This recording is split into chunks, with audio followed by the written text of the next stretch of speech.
Hello friends, तर आज आपण बघूया मस्त तडक्यावाला चना मसाला. काळा चना मसालासुद्धा म्हणू शकतात याला. तर यासाठी सर्वात आधी आपण रात्रभर भिजवलेले चणे घेतलेले आहे आणि ते कुकरमध्ये आपण शिजवून घेऊ. त्यात मी एक तमालपत्र टाकलं आहे, दालचिनी टाकले आणि मीठ टाकलेलं आहे.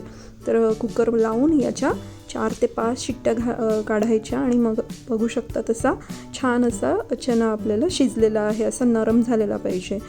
तर आता आपण घेऊया, एक पेस्ट करून घेऊया आधी. तर त्यासाठी मी मिक्सरमध्ये हिरवी मिरची घेतली आहे, कोथिंबीर घेतली आहे, लाल तिखट घेतलं आहे. इथे लाल तिखट मी काश्मीरी आणि नॉर्मल असं मिक्स केलं आहे. त्याच्यानंतर धना पावडर, गरम मसाला, मीठ टाकलं आहे चवीनुसार, हळद घेतली आहे आणि उकळलेले आपले जे चणे होते ते अगदी थोडेसे असे चणे टाकून घ्यायचे, ज्यामुळे छान ग्रेव्ही अशी तयार होते. तर अशी ग्रेव्ही मस्त रेडी झालेली आहे आपली. आता आपण कढई ठेवू, त्यामध्ये तेल टाकून घेऊ आपल्या आवडीनुसार आणि तेल टाकल्यानंतर त्यात आपण तडका देऊ, एक फोडणी देऊन घेऊ, जिरं, मोहरी आणि मग हिंग घेऊन. आणि त्यामध्ये आपण एक मोठा साईजचा चिरलेला कांदा घातलेला आहे. कांदा थोडासा ट्रान्सल्युसंट झाल्यानंतर त्यामध्ये अद्रक लसूणची पेस्ट घातलेली आहे. छान असं मिक्स करून घ्यायचं आहे आणि त्यानंतर आपण एक टोमॅटोची प्युरी घातलेली आहे. टोमॅटोची प्युरी त्याचा कच्चटपणा निघेपर्यंत मिक्स करायचं आहे, होऊ द्यायचं आहे. आणि त्यानंतर आपण जी पेस्ट केलेली ती घालून घेऊ आणि असं मिक्स करून घेऊ.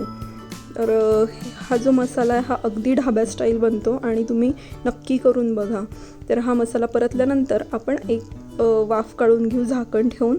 बघू शकतात मसाला छान झालेला आहे. आता त्यामध्ये आपण उकडलेले चणे टाकून घेऊ आणि मिक्स करून घेऊ. बाकीचं पाणी जे चण्यांचं होतं तेच मी त्यामध्ये टाकते. तुम्हाला जशी हवी तशी कन्सिस्टन्सी ॲडजस्ट करून तुम्ही पाणी टाकू शकतात.